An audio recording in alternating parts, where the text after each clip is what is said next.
Had 5 pressures in this past game against the Indianapolis Colts. 2 more that were negated due to a penalty.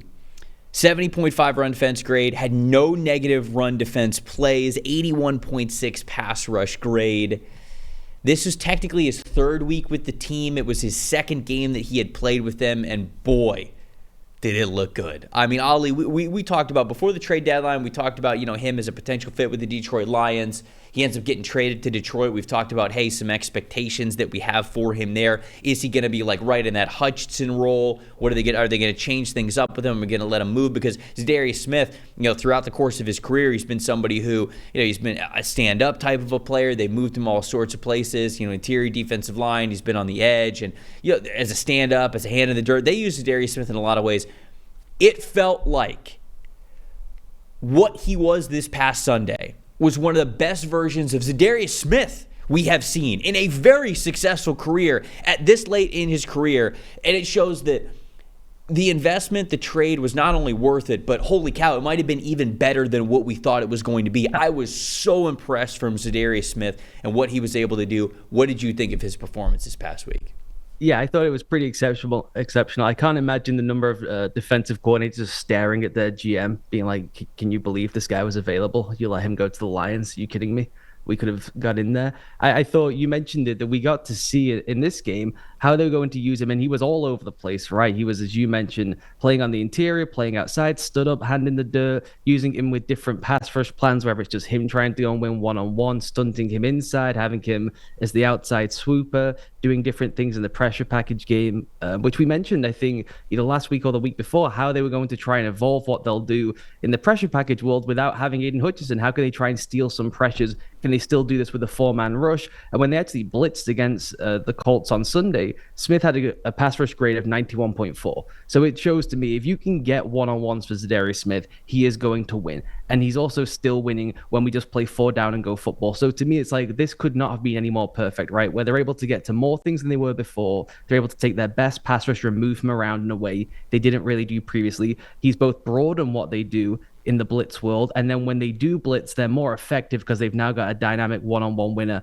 on the outside along with McNeil on the inside. And that tandem together of how they pin McNeil and they bring Smith behind him, it just slots in so seamlessly. I think they deserve a ton of credit for being willing to have someone and a move piece that they haven't really used before. And then just the way he won individually was, to me, so impressive. Every single kind of way you can win, right? Bull rush, spin move. Yeah. Like you said, stunting outside, inside swoops, just clubbing a guard one-on-one. It was just tremendous all the way around. I thought the long arm technique was working for him all game long. Whether it was his entire pass rush plan, just like bull rushing from a one-arm long arm, or whether it was, okay, I'm going to hit you with a long arm, I'm going to get you on your heels, and then we'll do like a little push-pull thing. I'll grab you and do a little swim arm over off of that. There were times when, he would kind of like stab, he'd give you a stab to the chest, the offensive lineman would kind of be back, his hands would go up, and then boom, it's like a two-handed swipe right after that.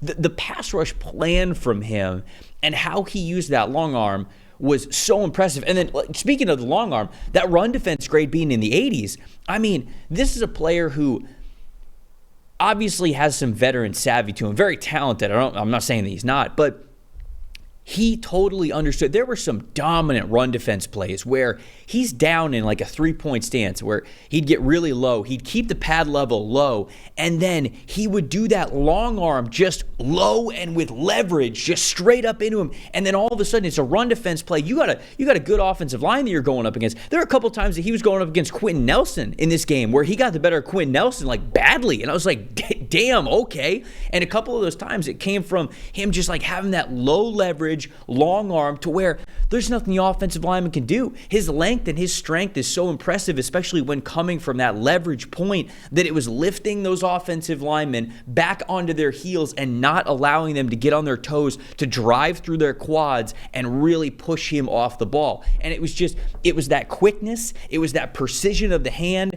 the good extension and lockout of the arm. That, to me, even less with pass rush, it was more in run defense, how he was able to play. It's like, damn. I agree with you completely. I think a lot of teams out there in the NFL were probably watching the tape here as Za'Darius Smith and going, How did we not go get this guy? How is he not on our football team? And to be honest with you, it's just a masterful job by the pro personnel department of the Detroit Lions, who probably have had their eye on Za'Darius Smith for quite a while and planned it the right way to, I guarantee they were sort of like in the ear before the trade deadline of the Cleveland Browns, and they were just like, it could have been during the summer, like could have been this offseason.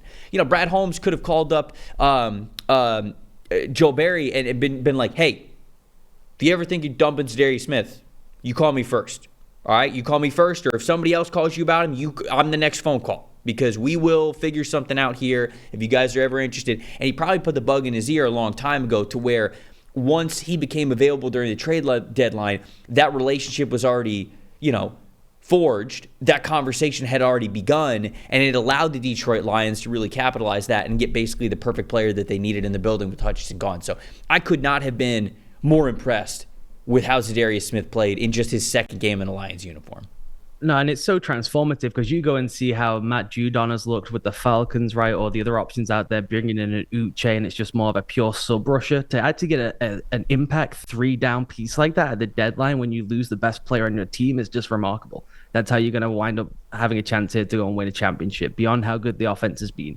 They got to find a way to get stops, right? They got to get to third down. They got to win on third down by pressuring 4. That's just the championship formula. This is the guy who's going to change it for them. It's that simple. They didn't really have that roadmap before the deadline, before they brought Smith in. You could just go look at the figures. They've done a really good job of hanging around just about the championship level mark. Him raising that now with Hutchinson out is just transformative for them. Even if you just go through the pressures, you mentioned how many he had.